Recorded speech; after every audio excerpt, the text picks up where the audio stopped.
This is Chelsey Klein with the Prep Pigskin Report. I'm here with 12-year NFL veteran and former San Diego Charger, Nail Diggs. Now, Nail, I played a sport in college, and as a student athlete, we called students, just regular students, Gorfs. Good old regular folks. Right. What's this transition been like into Gorf life for you? Well, it's definitely been a transition for sure. A lot more time on my hands. Not training like I used to when I was, especially competing professionally.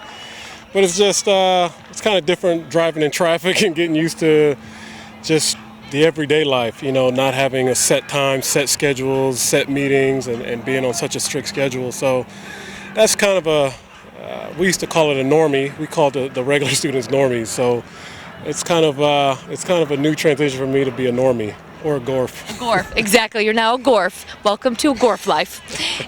So, but football wasn't your only passion. You actually have a passion for something else. Can you tell us about that? Yes. So I studied aviation at Ohio State University, and that's been a passion of mine all my life. Still is. Even though I don't get to go up and fly as much as I used to. It's still a passion of mine, and I do plan on getting back up now that I have more time on my hands. I do plan on getting back up and doing some just pleasure flying around. I didn't do anything professionally, but it's just something about being up in the air that's just, I don't know, relaxing to me. Well, if you have any extra room in your suitcase, let me know. Will do. Your first name actually has a pretty special meaning, right? So in Arabic, your first name, Nail, means successful one. Would you say that's been a pretty fitting name for you so far in life? So far, it seems that way, even though sometimes I overlook it all and don't really take it all in until, I can look back and look at everything in perspective. Because once you're kind of in it, it's just everything's moving so fast and going so fast, especially in NFL. Even in college, at that type of program, it's a high degree of production and accountability. So I really never looked at my successes or my awards. I just kind of played and tried to just win one game at a time.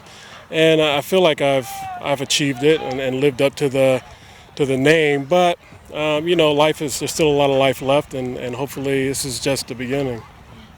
So, now you are the strength and conditioning coach at Loma High School. What got you started in that?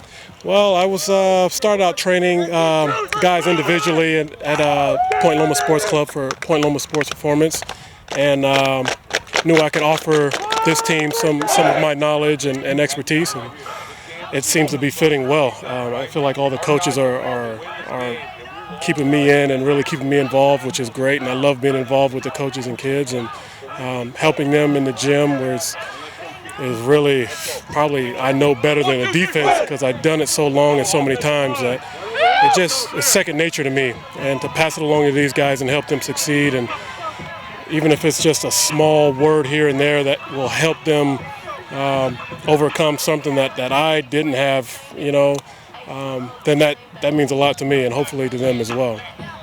So I never played football, but I think it's pretty safe to say that the view from the sideline is a little different view from on the field. But what's more stressful, coaching or playing? Playing. So definitely playing. It's a whole nother world between the lines. It's very hard to kind of describe, but it's there's been books written about it and people try to commentate on it, and it's just different. There's nothing that words can really explain, but it's being outside the lines, you definitely have less stress because you don't have all that weight. You feel like you're carrying the weight on your shoulders out here, whereas on the sidelines it's more corrective, like you're seeing everything. And yeah, you can coach and say in a perfect world it should look like this, but when you're out there trying to do it, it's a whole nother game. So it's definitely humbling and exciting at the same time. So for all these kids out there that are looking to play in the NFL and have dreams of playing at that next level, what advice would you give to them? Keep your head in the books. A lot of guys get involved or really stretched out, get too extended in the game, and instead of focusing on the books and the education. But the higher level you get in football, the more brain power you're going to need. Because it gets very, very technical, and it's really mentally tough. It really checks you and makes you study a lot more. Not only yourself but other teams and plays.